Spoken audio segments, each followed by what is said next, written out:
Balakən Gömrük İdarəsi əməkdaşlarının həyata keçirdiyi kompleks əməliyyat axtarış və gömrük nəzarəti tədbirləri nəticəsində külli miqdarda dərman və tibbi vasitələrin qanunsuz yolla ölkə ərazisinə gətirilməsinin qarşısı alınıb. Mazımqara Gömrük postunda Türkiyə Respublikasından Azərbaycana günəbaxan yağı yükü gətirən nəqliyyat vasitəsinə stasionar rentgen qurğusu vasitəsilə baxış keçirilib və monitorda şübhəli təsvirlər müşahidə olunduğundan yükə gömrük yoxlaması tətbiq edilib.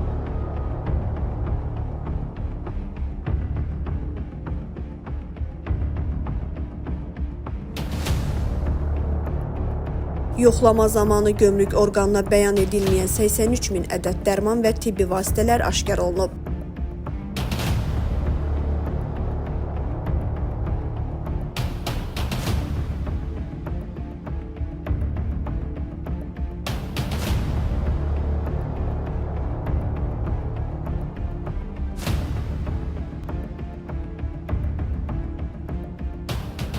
Faktla bağlı araşdırma aparılır.